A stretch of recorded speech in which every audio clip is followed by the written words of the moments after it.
धन्यवाद। और ये मैडम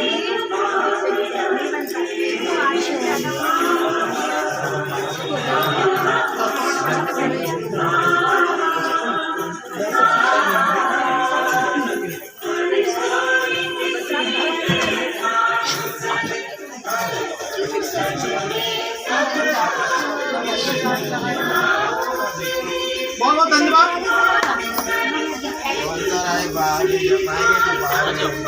और जो इस सिस्टम से जुड़े वो मेरे हस्बैंड जुड़ के गए, विपिन कुमार जी, जो बहुत दुख के साथ कहना पड़ता है कि मेरे हस्बैंड अब इस दुनिया में नहीं है।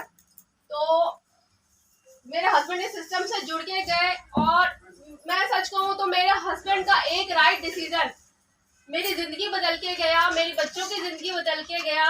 क्योंकि देखिए पीछे अगर मैं पास्ट में जाती हूँ तो उस वक्त मुझे या विपिन जी को ये तो पता नहीं था कि आने वाले भविष्य, उसकी वजह से आज हम लोग बहुत ही अच्छी लाइफ जी रहे हैं। नहीं तो आप सोचते थे कि मैं एक हाउस वाइफ थी, और हाउस वाइफ में मैं अपने आप को ऐसी हाउस वाइफ मानती हूँ जो कभी घर से बाहर निकली नहीं। होते ना हम बहुत सारे हाउस वाइफ ऐसी होती है जो बाहर जाना पसंद नहीं करती, हस्बैंड ही सब कुछ सामान ले आते हैं घर में, हमें जाने की जरूरत नहीं होती। तो मेरी लाइफ भी ऐसी ही थी। शादी से पहले भी मुझे कभी बाहर जाने की जरूरत ही नहीं पड़ी। पेरेंट्स थे, सब कुछ ले आते थे, और मेरा नेचर ऐसा था कि मैं बाहर जाना पसंद ही नहीं करती थी। मुझे घर में ही आराम सुकून बहुत अच्छा फील होता था, तो मैं नहीं जाती थी। और शादी के बाद जो मेरी जिंदगी हुई वो भी ऐसी थी कि हस्बैंड सब कुछ करके मुझे देते थे, तो मुझे कभी बाहर निकलने की जरूरत नहीं पड़ी। तो ऐसी बहुत अच्छी लाइफ चल रही थी मेरी। और नहीं सोचा था कि आने वाले वक्त में या कुछ सालों में मैं इस चीज को फेस करूंगी, ये नहीं सोचा था मैंने। मेरे लिए बहुत तकलीफ भरा वक्त उस वक्त भी था जब विपिन जी छोड़ के गए, और आज 4 साल हो गए हैं। लेकिन अब मानिए कि मुझे ऐसा लगता है जैसे ये कल की बात हो। मुझे ऐसा नहीं लगता कि बहुत लंबा टाइम बीत गया विपिन जी को गए हैं। हमें ऐसा लगता है विपिन जी काम पे गए हैं, और काम पे गए हैं और शाम को फिर वापस आ जाएंगे। तो इस तरह का हमें लगता है विपिन जी आसपास ही है, कहीं नहीं गए हैं, हमारे दिलों में है, हमारी यादों में है। तो विपिन जी बाकी लोगों के लिए गए हो, पर मेरी फैमिली के लिए विपिन जी आज भी हमारे साथ है। और सच पूछिए तो आज भी मैं अपने हस्बैंड की कमाई हुई इनकम ही खा रही हूँ।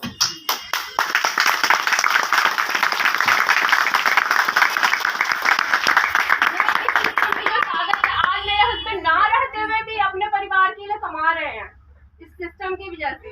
तो ये ऐसा सिस्टम है जो सबको करना चाहिए, चाहे आपको कोई जबरदस्ती लेके आया हो या कोई हाथ पकड़ के लेके आया हो, तो आप समझिए कि आपके ऊपर भगवान का बहुत बड़ा आशीर्वाद है जो ये सिस्टम आपके जीवन में आया। जब आपके जीवन में कोई नहीं होगा ना, और आपने सिस्टम में थोड़ा सा भी काम कर लिया, तो ये सिस्टम आपके साथ खड़ा होगा। तो ये सिस्टम की ताकत है। और विपिन जी और मेरी लाइफ बहुत अच्छी चल रही थी, हमारे 2 बच्चे भी हैं। और 2020 का वक्त था वो बहुतों के लिए बुरा वक्त था, और वो हमारे लिए भी बुरा वक्त रहा। क्योंकि 2020 के टाइम में ही मेरे हस्बैंड जी के साथ ये सारी घटना घट गई, और वो नहीं रह पाए हमारे साथ। तो उनको हुआ कुछ नहीं था, अगर मैं बताना चाहूँ तो चलते उस वक्त कोरोना काल रहा था, लेकिन उन्हें कोरोना नहीं हुआ था, उन्हें जस्ट इन्फेक्शन हुआ था।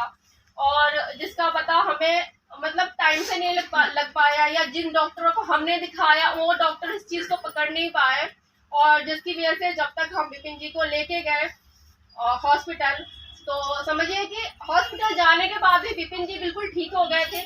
कोई ये नहीं कह सकता था कि अगले ही पल या अगले ही दिन ये चीज हो जाएगी। विपिन जी बहुत अच्छे से बात कर रहे थे, और बहुत अच्छे से सब कुछ जो नॉर्मल खाना पीना होता है वो थोड़ा थोड़ा खाना शुरू कर दिया था।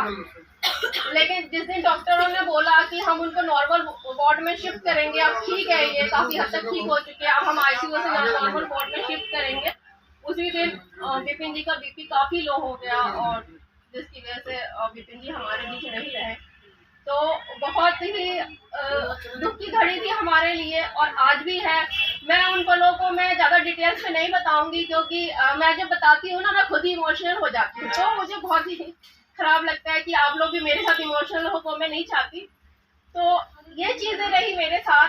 और विपिन जी जो जीते जी करके गए। अब देखिए, जैसे आप लोग जब ज्वाइन करते हैं, चाहे हस्बैंड हो या वाइफ हो, या हस्बैंड ने ज्वाइन किया है तो वाइफ को ऐतराज होता है, वाइफ ने ज्वाइन किया तो हस्बैंड को ऐतराज होता है। इसी मेरे साथ भी था।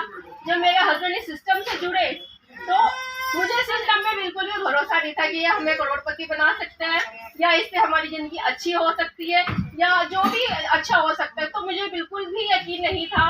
और इस सिस्टम के लिए मेरे हस्बैंड ने अपना टीचिंग लाइन छोड़ा। मेरे हस्बैंड एक टीचर थे और इस सिस्टम से जब जुड़े, धीरे धीरे सिस्टम में काम करने लग गए, तो मेरे हस्बैंड ने अपना टीचिंग लाइन छोड़ा। और जब टीचिंग लाइन छोड़ा तो मुझे बहुत ही ख़राब लगा, क्योंकि मेरे हस्बैंड एक अच्छा वाला इनकम वहाँ से जनरेट कर रहे थे, अच्छे वाले पैसे कमा रहे थे मेरे हस्बैंड वहाँ से। तो मैं बहुत नाराज़ हुई कि आप एक अच्छी आती हुई इनकम को आपने बंद कर दिया इस RCM के लिए, क्योंकि एक महिला को तो घर चलाने के लिए पैसे चाहिए और पैसे हमारे उस वक्त टीचिंग लाइन से ज़्यादा आ रहे थे RCM के अकॉर्डिंग।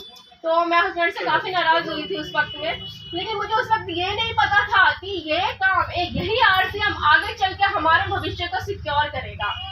ये RCM जब हमारे साथ कोई नहीं खड़ा होगा तो भविष्य में ये RCM हमारे साथ खड़ा होगा। तो उस वक्त तो कुछ नहीं पता था, लेकिन आज अगर सोचती हूँ तो मैं ये सोचती कि गॉड ने हमारे लिए शायद कुछ और ही डिसाइड किया हुआ था कि जीवन में हमारे साथ ये जो बुरा पल आने वाला था, और इस बुरे पल को कहीं ना कहीं इस सिस्टम ने काफ़ी हद तक दूर किया है।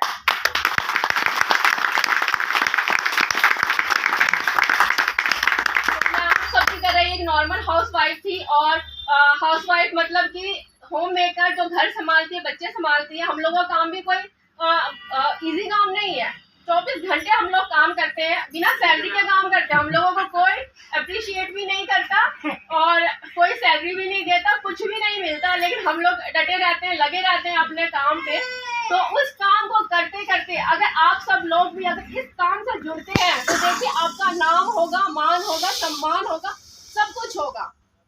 आने वाले वक्त में आप अपने पैरों पर खड़ी होंगी, अपने बच्चों को अच्छे स्कूल में भेज सकती हैं। क्योंकि देखिए जो पहले का ज़माना था वो एक हस्बैंड के कमाने से पूरा घर चल जाता था, लेकिन आज जो ज़माना है, आज जितनी महंगाई है, वो एक हस्बैंड के कमाने से नहीं चलता। हस्बैंड वाइफ दोनों को मिलकर कमाना पड़ता है ना। और दूसरी बात यह है कि जो महिलाएं होती हैं वो बचपन से ही कभी अपने फादर के ऊपर डिपेंड होती हैं, कभी अपने हस्बैंड के ऊपर डिपेंड होती हैं, कभी बुढ़ापे में फिर अपने बच्चों पे डिपेंड रहती है। तो वो कभी भी मतलब किसी ना किसी पे डिपेंड ही रहती हैं। तो ये जो हमारा RCM सिस्टम है, इससे महिलाएं इतना अच्छा अपना करियर बना रही है, इसमें इतना अच्छा ग्रोथ कर रही है। तो एक हाउस वाइफ होते हुए भी अगर आप चाहती हैं कि जीवन में आप खुद के नाम से पहचानी जाए, ना अपने फादर के नाम से, ना अपने बच्चों के नाम से, ना अपने हस्बैंड के नाम से, खुद के नाम से पहचानी जाए, तो आपको इस सिस्टम से जुड़ना चाहिए, इस सिस्टम को करना चाहिए, इस सिस्टम को समझना चाहिए।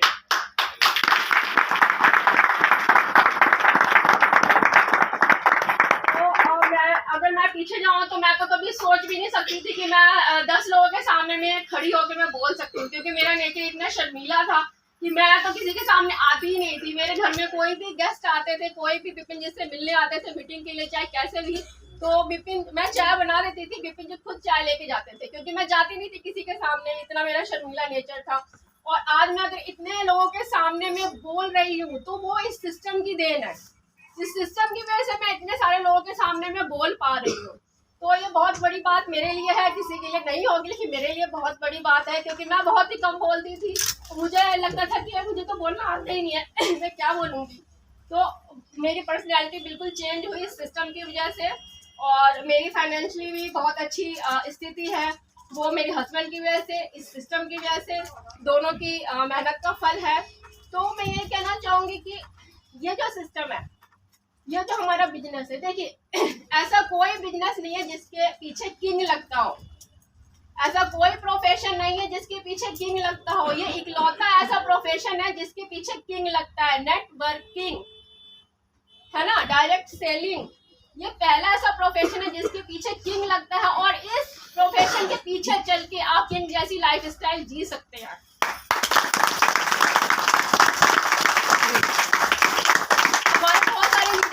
किंग जैसी लाइफ स्टाइल जी रहे हैं, बहुत अच्छा जीवन जी रहे हैं। आप सब लोग जानते होंगे, जो RCM में है जुड़े, वो जानते हैं कि बहुत सारे लीडर्स हैं जो बहुत किंग जैसी लाइफ जी रहे हैं। तो ये हमें प्रेरित करती है उन लोगों को देख के कि हम भी इस रास्ते पे चले और अपनी लाइफ को किंग जैसा लाइफ स्टाइल बनाए। क्योंकि देखिए जो हमारा भारत देश है, इसमें 85% आबादी ऐसी है जो 25,000 से नीचे की इनकम ले रही है। जो 25,000 25,000 से कम की इनकम ले रही है। अब आप खुद सोच के देखिए, जो 25,000 से जिनके घर में कम पैसे आ रहे हैं, क्या वो अपनी पसंद की जिंदगी जी पा रहे हैं? क्या उन्होंने आज के आज कोई सपना देखा तो वो पूरा कर पा रहे हैं? किसी ने सोचा कि मुझे आज की आज गाड़ी लेनी है, तो क्या वो ले पाएंगे? किसी ने सोचा मुझे आज की आज आईफोन लेना है, तो क्या वो ले पाएंगे? नहीं ले पाएंगे, क्योंकि उनकी हालत इतनी तंग है। 25,000 से भी कम सैलरी में 85% आबादी हमारी जो है वो जी रही है, तो वो अपने सपने तो कभी पूरे ही नहीं कर पाते हैं। और 10% लोग ऐसे हैं जो क्या कहते हैं कि 25,000 से ऊपर की सैलरी लेते हैं, 50,000, 60,000, 80,000, 1 लाख तक इतनी सैलरी लेते हैं। तो क्या वो अपने मनपसंद जीवन पा रहे हैं? वो भी नहीं जी पा रहे। क्यों? क्योंकि वो 25,000 प्लस कमाने के लिए अपने जीवन का सारा टाइम इसी में लगा देते हैं। 25,000 प्लस कमाने के लिए अपना सारा जो जीवन का टाइम होता है वो अपने काम में लगा देते हैं। ना वो आराम करते हैं, ना वो कहीं घूमने जाते हैं, ना कहीं वो बच्चों को टाइम दे पाते, कुछ भी नहीं। उनका जीवन सिर्फ काम में निकल जाता है कि हम काम करें और हमारे घर में इनकम आए। तो अब ये देखिए कि जो 10% वाले लोग हैं उनके साथ तो और है कि उनको लगता है कि मैं पैसे तो कमा रहा हूँ, लेकिन ना वो कहीं घूमने जा सकते हैं, ना ही कुछ और कर सकते हैं, ना फैमिली के साथ टाइम स्पेंड कर सकते हैं। ठीक है। और हमारे देश में सिर्फ 5% आबादी ऐसी है जिसमें टाटा, बिरला, अंबानी ये सारे लोग आते हैं। ये सारे लोग आते हैं और ये जब चाहे अपना सपना पूरा कर सकते हैं, जब चाहे जो चीज वो खरीद सकते हैं। तो जो आरसीएम है, ये जो हमारा आरसीएम है, ये हमें उस 5% में शामिल होने का मौका दे रहा है।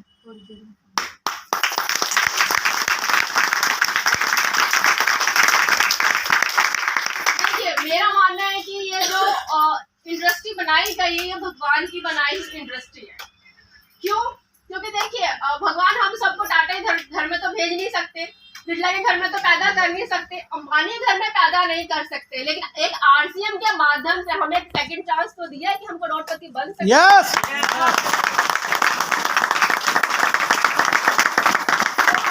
सिस्टम को समझना चाहिए और इस सिस्टम को समझ के ही हम आगे बढ़ सकते हैं। तो ये चीज है। और बाबा रामदेव को आप सब लोग जानते हैं। यस। सब लोग जानते हैं।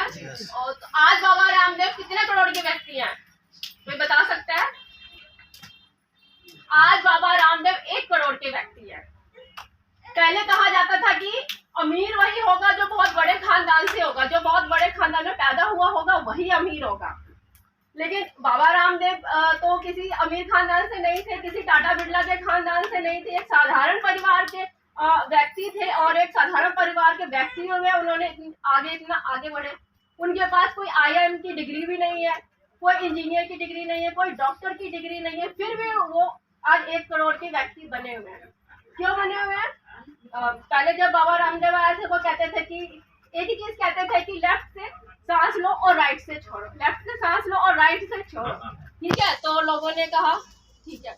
तो लोगों ने उनसे पूछा कि बाबा, जब आप कहते हो कि योग करने से सारी बीमारियां दूर हो जाती है, तो आप दवाइयां क्यों बेच रहे हो? तो बाबा ने कहा कि मुझे पता है योग तो तुम ठीक से करोगे नहीं, तो दवाई तो तुम्हें कहीं ना कहीं से लेनी पड़ेगी, तो तुम बाहर से जो दवाई लोगे वो तो मेरे से ही ले लो। तो बाबा रामदेव को भी एक चीज समझ में आ गई कि फूंक मारने से कोई अमीर नहीं होगा, प्रोडक्ट बेचने से अमीर होगा। यस। जितने भी सारे सेलिब्रिटी है, हम शर्माते हैं अपने प्रोडक्ट का प्रचार करने में कि हम कैसे बोले कि चाय पत्ती हमारी ले लो, हमारा पेस्ट ले लो या हमारे मसाले ले लो। हम शर्माते हैं कि हम कैसे बोले। क्या अमिताभ बच्चन जी ने कभी शर्म की? नो। वो तो ना जाने क्या क्या बेचते हैं, तेल का ऐड आप लोग देखते हैं, और भी ना जाने क्या क्या चीजें बेचते हैं। तो इतने बड़े करोड़पति जब झिझकते नहीं है अपने प्रोडक्ट का प्रचार करने के लिए, तो हम क्यों झिझके?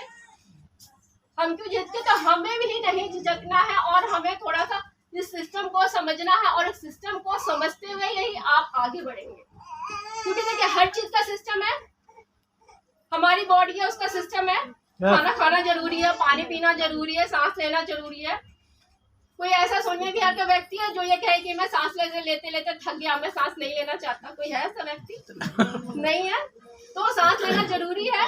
हमारा बॉडी का सिस्टम है। जब हम खाएंगे पिएंगे, अपने शरीर को 8 से 10 गिलास पानी देंगे तो हमारा शरीर चलेगा। ठीक है। आपने बाइबल के बारे में सुना होगा, क्या कहते हैं, गीता के बारे में सुना होगा, आपने कुरान के बारे में सुना होगा। तो ये सारी चीजें क्या है? ये हमारे धर्म का सिस्टम है। ये हमारे धर्म का सिस्टम में कि हमें ऐसे ही चलना है, गीता में क्या लिखा हुआ है कि हमें ऐसे ही चलना है, हमें ऐसे ही चीजें करनी है। तो जो हमारा जो ये आरसीएम का सिस्टम है, उस आरसीएम के सिस्टम को आपको फॉलो करना पड़ेगा, ठीक है। और बहुत सारे लोग ऐसे होते हैं जो सिस्टम को फॉलो नहीं करते, उनको मीटिंग में बुलाओ तो मीटिंग में आना नहीं चाहते, कहते क्या हो जाएगा मीटिंग में आके, और कितनी बार आना पड़ेगा। तो हम खाना कितनी बार खाते हैं? रोज खाते हैं, पानी रोज पीते हैं, सांस रोज लेते हैं, तो मीटिंग में कब आना पड़ेगा? रोज आना पड़ेगा। वो पूछते हैं ना बहुत सारे लोग कब तक आना पड़ेगा, तो मीटिंग में रोज आना पड़ेगा। तो रोज अगर आप आएंगे, कहते हैं ना बूंद बूंद करके घड़ा भरता है। आज की मीटिंग से आपने कुछ सीखा, अगली मीटिंग से आप कुछ और सीखेंगे, उसकी अगली मीटिंग से कुछ और सीखेंगे, तो वो आपके पास इकट्ठा हो जाएगा और एक दिन वो घड़ा भी भरेगा, जिससे आपके पास बहुत सारी नॉलेज होगी, ठीक है। तो ये चीजें हैं। और परेशानियां देखिए सबकी जिंदगी में आती हैं, हर किसी की जिंदगी में परेशानियां आती हैं, और इस सिस्टम में भी आएंगी। जब आप काम करना शुरू करेंगे, कहीं ना कहीं परेशानियां इस सिस्टम में भी आएंगी, तो उन परेशानियों से भागना नहीं है, उन परेशानियों का सामना करते हुए आप आगे बढ़ेंगे। क्योंकि आप राम जी को जानते हैं, राम को भगवान राम बनने में क्या क्या करना पड़ा आप सब जानते हैं। 14 साल का वनवास उन्होंने काटा, रावण के साथ लड़ाई करी, और अगर रावण उनके जीवन में नहीं आते तो वो सिर्फ राम रहते, भगवान राम नहीं बनते। उन्होंने इतना स्ट्रगल फेस किया, हर चीज के लिए उन्होंने स्ट्रगल फेस किया, तभी तो हम उन्हें भगवान राम कहते हैं। अगर श्री कृष्ण जी की जिंदगी में कंस नहीं होता तो वो भगवान श्री कृष्ण नहीं बनते, वो सिर्फ कृष्ण ही रहते। हम आज उनकी पूजा नहीं करते, वो सिर्फ कृष्ण जी ही रहते। तो उनके इतने बड़े बड़े जो लोग थे जिनको हम भगवान बोलते हैं, उनके जीवन में जब परेशानियां आई, तो हम तो एक नॉर्मल इंसान है, हम तो एक आम इंसान है, तो हमारे जीवन में इस बिजनेस को लेके भी थोड़ी थोड़ी कुछ परेशानियां आएंगी। कभी टीम सपोर्ट नहीं करेगी, कभी आपने जिसको जोड़ा वो छोड़ के चला जाएगा, या आपने जिसको ज्वाइन कराया वो अगले दिन काम करने से मना कर देगा, होता है ना ऐसा। यस। तो इन सब चीजों को इग्नोर करके आगे बढ़ना है। बहुत सारे टीम में ऐसे लोग होंगे जो आप कहेंगे ना वो ठीक उसका उल्टा करेंगे। आप कहोगे मीटिंग में आ जाओ, ठीक उसका उल्टा। वो पंडित जी वाली आपने स्टोरी सुनी है? एक पंडित जी होते हैं, उनकी वाइफ होती है, और जो पंडित जी कहते हैं वाइफ उसका ठीक विपरीत करती है। होता है ना वाइफ का कई बार कि जो हमारे हस्बैंड ने कहा हम ठीक उसका उल्टा करेंगे। तो पंडित जी कहते हैं कि आज मेरे लिए दाल बना देना, तो वो सब्जी बना के रखती। आज मैंने रोटी बना देना, तो वो चावल बना के रखती। जो वो कहते पंडित जी उसका उल्टा करती वो। तो पंडित जी थोड़ा सा परेशान थे अपनी वाइफ से, तो उन्होंने कहा मैं क्या करूँ, थोड़ा सोचा उन्होंने। तो एक दिन उनकी वाइफ आई अपनी सहेलियों से मिलके और बोला कि हम सब ने प्लान बनाया है कि हम लोग सब गंगा नहाने जाएंगे, ठीक है। तो पंडित जी को पता था कि मैं जो कहता हूँ ठीक है उसको उल्टा करती है। तो पंडित जी ने बोला तुम ठीक है नहाने जा रही हो, बहुत अच्छी बात है, तुम नदी के बीच में मत जाना। तो अंदर से मैं कह रही है आप तुमने कहा है तब तो मैं नदी के बीच में जरूर जाऊंगी, अब तो मुझे ब्रह्मा भी नहीं रोक सकते।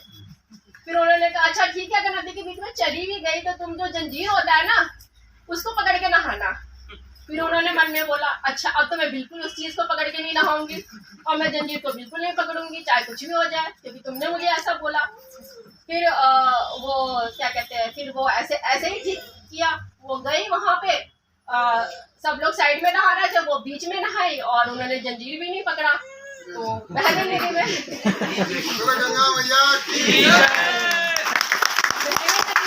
पंडित जी ने बोला ठीक है मुझे इससे छुटकारा मिल गया।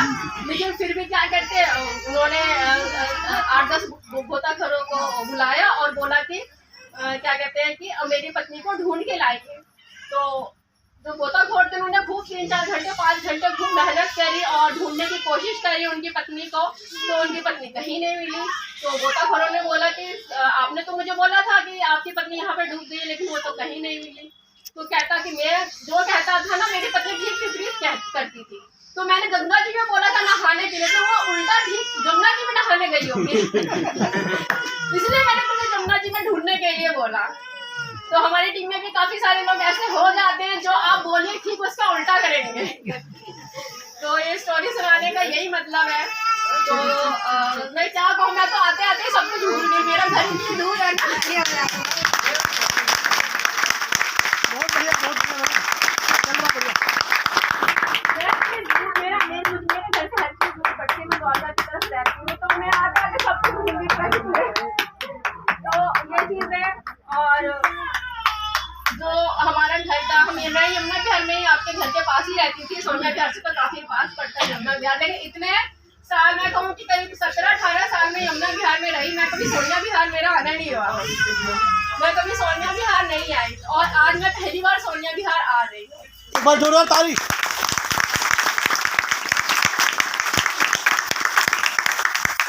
आते थे यहाँ पे, नाम लेते थे सोनिया विहार का, उस वक्त तो मैं ना इनको किसी को भी नहीं जानती थी, सर को भी नहीं जानती थी, तो सोनिया विहार मेरे हस्बैंड आते रहते थे, बोलते थे कि मैं सोनिया विहार मीटिंग लेने गया हूँ, मैं आ रहा हूँ वहाँ से। तो ये चीज़ है, और जिंदगी इस तरीके से पलटेगी वो कभी सोचा नहीं था। और करीब 2019 की बात है जब ये हमारे देश में कोरोना की शुरुआत हुई थी, और मैं आज भी याद करती तो मुझे लगता है कि मुझे बिल्कुल पता ही नहीं था कि मैं अपने बच्चे को जो आज स्कूल लेकर जा रही हूँ, आज आखिरी दिन है मेरे बच्चे का स्कूल में, क्योंकि उसके बाद तो ऐसा लॉकडाउन लगा कि हम तो करीब 1.5 साल तक कोई घर से बाहर ही नहीं निकल पाया।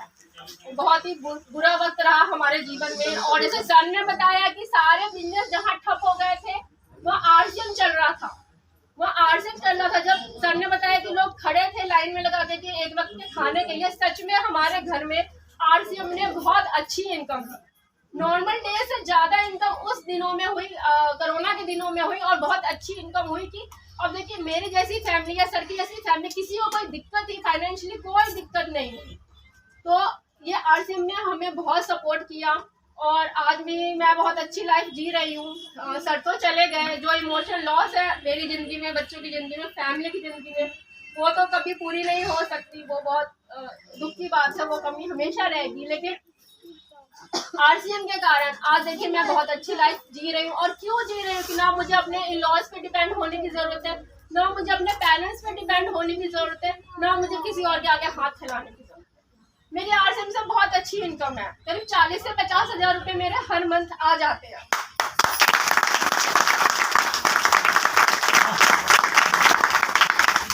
तो ऐसा बिजनेस हम सबको करना चाहिए। किसी ने हमारा जीवन बदला तो मेरी भी यही कोशिश है कि किसी ने हमारा जीवन बदला तो मैं भी किसी का जीवन बदलूं, ये मेरे लिए बहुत सौभाग्य की बात होगी। और इसी बताने के लिए हम सारे लोग इकट्ठा होते हैं, मीटिंग में आप लोगों को बुलाते हैं। बहुत सारे लोग आज फर्स्ट टाइम आए होंगे जिन्हें बहुत ज़्यादा शायद ना समझ में आए, लेकिन इतना आप समझ लीजिए कि एक ऐसा बिजनेस है जो जीते जीते आपको इनकम देगा, लेकिन किसी कारणवश अगर आप काम नहीं कर पाते हैं तो भी इनकम देगा।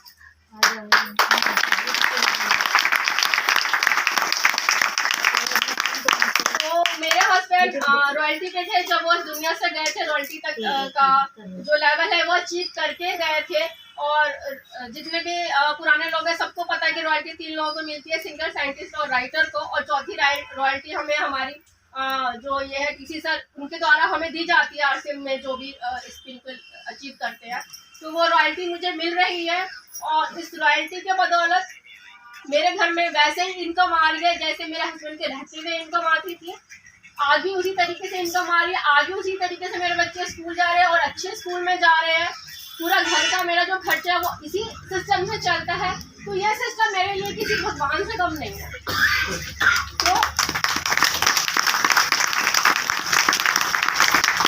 क्या आपने सोचा कि दुकान बनने से किस्मत बदलती है? आज तक आप 30 सालों से, 50 सालों से, 40 सालों से जहाँ से भी आप सामान लेते आ रहे हैं, क्या वहाँ से 1 रुपए का भी सामान आपको कभी फ्री मिला?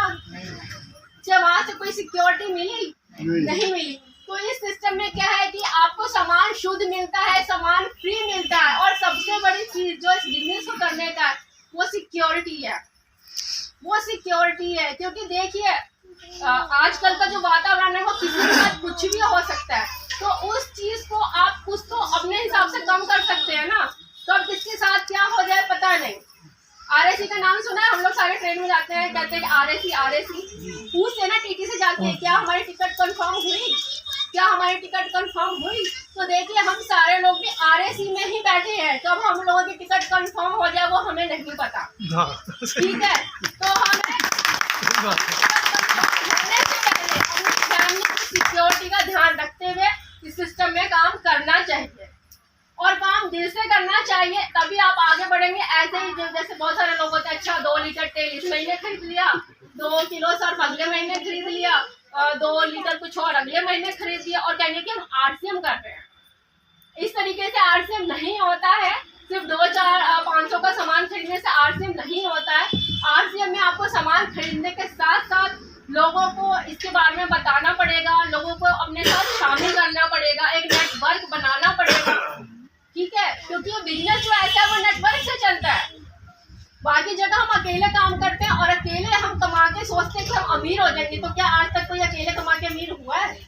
कोई अमीर नहीं हुआ है। तो ये बिजनेस ऐसा है कि नेटवर्क से चलता है। और नेटवर्क, ये बिजनेस काम कैसे करता है, ये बिजनेस काम कैसे करता है तो बताइए। एक सेब है, मैं आप लोगों को एक सेब देती हूँ, बताइए उसमें कितने बीज होंगे? 4, 5, 6 इतने बीज तो होते ही है। एक सेब के अंदर 4 तो होते ही है। तो बताइए कि उस 4 बीज से कितने सारे सेब फलेंगे, कितने सारे सेब फलेंगे? कोई गिनती नहीं है। कितने पेड़ बनेंगे, फिर उन पेड़ों से कितने फल खिलेंगे। तो इसी तरीके से हमारा आरसीएम है। अगर आपने एक बार इसको सच्चे दिल से काम कर लिया, 10, 15, 20 अच्छे लोगों को आपने बता दिया, तो वो 10, 15, 20 लोग आपके लिए काम करेंगे। और उनके नीचे भी 10, 15, 20 लोग हो गए तो भी वो आपके लिए ही काम करेंगे। तो कितनी बड़ी टीम हो गई अकेले काम करके कभी अमीर नहीं हो सकते। हमें भगवान ने, गॉड ने आरसीएम के जरिए एक सेकंड चांस दिया है कि हम अपनी गरीबी को दूर कर सके, हम जो मिडिल क्लास का जीवन जी रहे उसको हम दूर कर सके। और मैं अपना बताऊं तो मेरे जिंदगी में फाइनेंशियली बहुत ज्यादा अप डाउन आए हैं।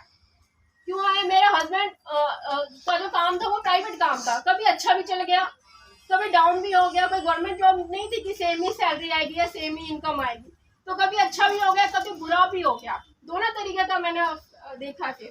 तो ये जो हमारा सिस्टम है, और आप देखिए जब से मेरे हस्बैंड ने आरसीएम किया उसके बाद से हमारी फाइनेंशियली कंडीशन बहुत ही अच्छी हो गई। दिन ब दिन आगे बढ़ती गई। और जब मेरे हस्बैंड इस दुनिया से गए थे तो उस मंथ करीब 27,500 की इनकम आई थी। और आज वो इनकम बढ़ते हुए 49,000 प्लस में मेरी इनकम है।